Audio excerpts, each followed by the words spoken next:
Leo and the Stolen Moonlight. In a small bedroom filled with shelves of books and glow-in-the-dark stars lived a little toy astronaut named Leo.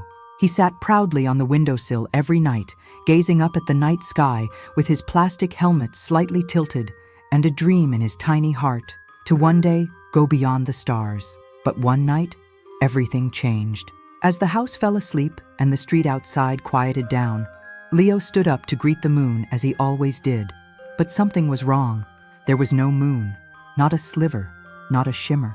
The sky was dark and the stars flickered nervously as if whispering among themselves. The peaceful glow that bathed the toy town from above was gone.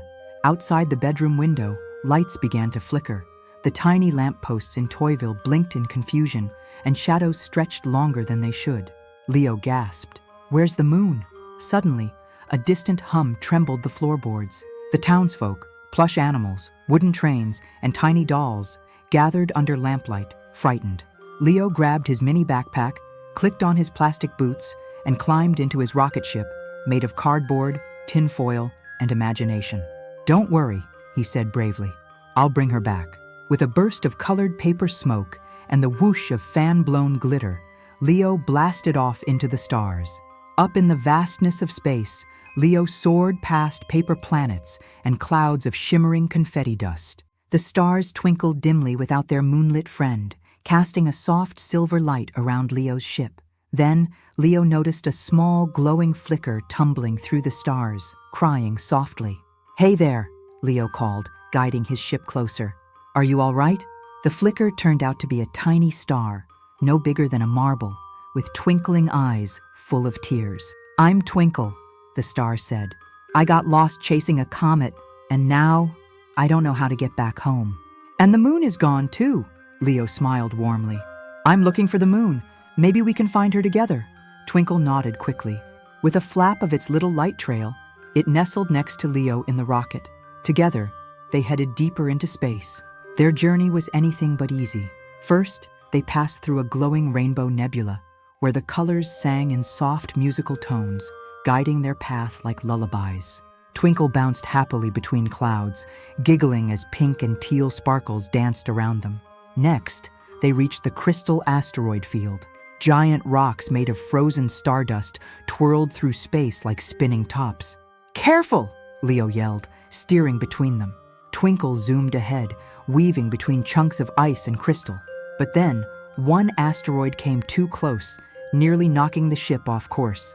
Suddenly, a deep, echoing voice stopped them. "Lost travelers in my domain?" it said. A long, glowing tail swept through the dark.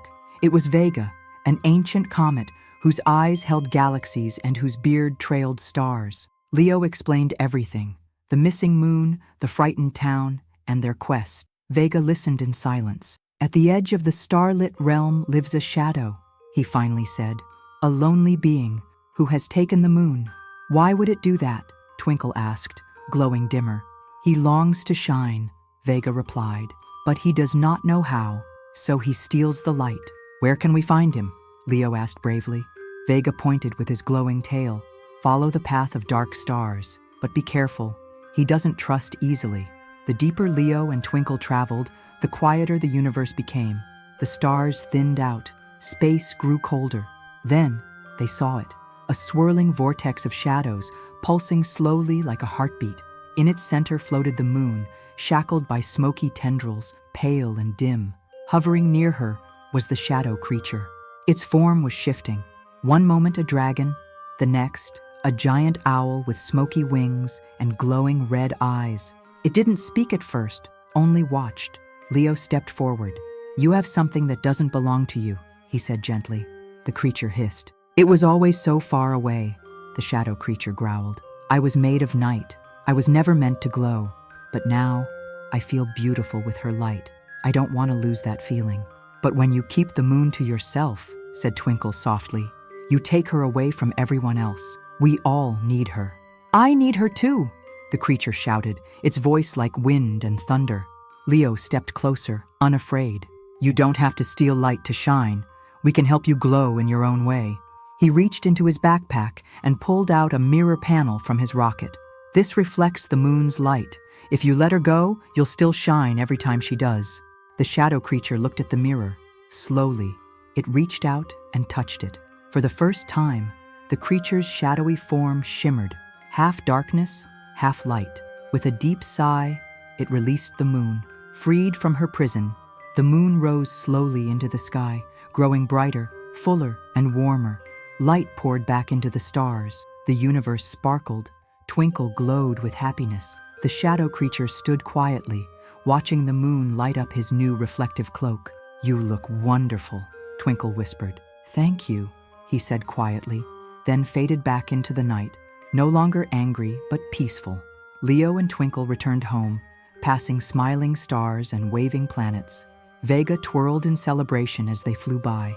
Nebulas sang a welcome back tune. Back in the bedroom, the toys of Toyville gathered in celebration. The moon was back, casting its gentle glow on the rooftops of tiny houses and the twinkling trees of the model park. Leo parked his ship on the windowsill. Twinkle curled up in a teacup bed made of clouds. As Leo removed his helmet, he looked up once more. The moon shone brighter than ever, and beside it, in a corner of the sky, a shadow sparkled quietly, still present, but no longer lonely. Leo smiled. Even shadows can shine, with just a little help.